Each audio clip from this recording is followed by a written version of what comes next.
Welcome to US Patriot News YouTube channel. In a statement on Russia's ongoing military campaign in Ukraine, Russian Foreign Minister Sergei Lavrov said, "The next phase of special operations in Ukraine begins."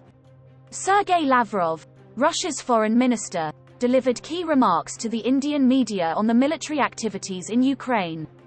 Lavrov defended Russia's military activities in Ukraine, claiming that only Ukrainian military infrastructure was struck and that no civilian targets were hit. By breaking the ceasefire regime, the Ukrainian army has expanded its attacks on the republics, Luhansk, Donetsk. There was no choice except to acknowledge and accede to these republics' demands. Putin invited the US and NATO to a negotiation table to discuss future NATO expansion in the east with legal security assurances, but they declined. "I can promise you that the Russian army has targeted Ukraine's military infrastructure in accordance with the civilian population and international human rights."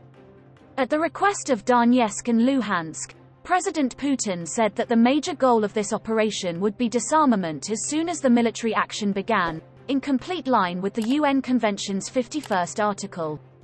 Russia will not deploy nuclear weapons during operations, according to Lavrov, and would instead rely on conventional weapons. When the USA, India, China, Egypt, and Turkey, that is, nations with their own millennium civilizations, tell me what to do, it appears to me that they adjust in their attitudes, Lavrov said, referring to China, India, and Turkey, with which Russia has close ties. It also has issues with other things. Something is wrong with their mindset. According to U.S. Secretary of State Antony Blinken, the U.S. has not yet decided whether or not to penalize India for acquiring the S-400. So yet, they haven't chosen what's best for India, he stated regarding Russia's and India's good relations.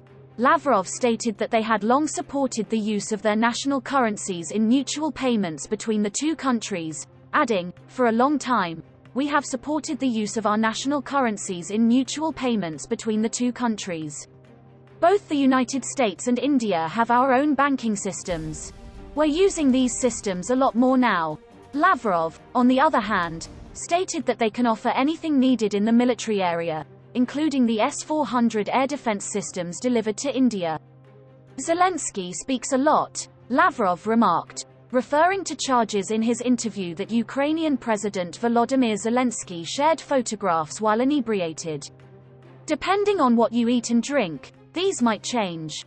I can't take Zelensky's words seriously since he frequently adjusts his viewpoint in completely opposing directions."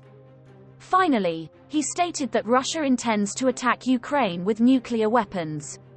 Lavrov said that this scenario arose as a result of Zelensky's refusal to cooperate, saying, "The crisis would have been ended long ago if Zelensky had collaborated and worked to execute the Minsk agreements." Zelensky was deceived by the West. They exploited it to destabilize Russia. They did all they could to instill in him the urge to reject the offers, he claimed. "As we have often stated, we do not want to change the regime in Ukraine," Lavrov said, adding that Russia has no intention of doing so. "We want people to have the right to choose," he stated, adding that he wants Ukrainians to be able to choose how they want to live. Lavrov said he will provide the most up-to-date information on Russia's military activities in Ukraine. As said from the start, the operation in eastern Ukraine aims for the entire liberation of the Donetsk and Luhansk republics. This operation will not be stopped.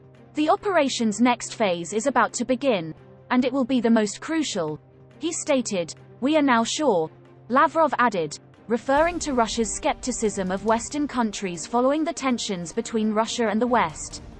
"We cannot put our faith in our Western counterparts in any vitally crucial sector of life, whether it is food security reached after 2014 or the defense industry."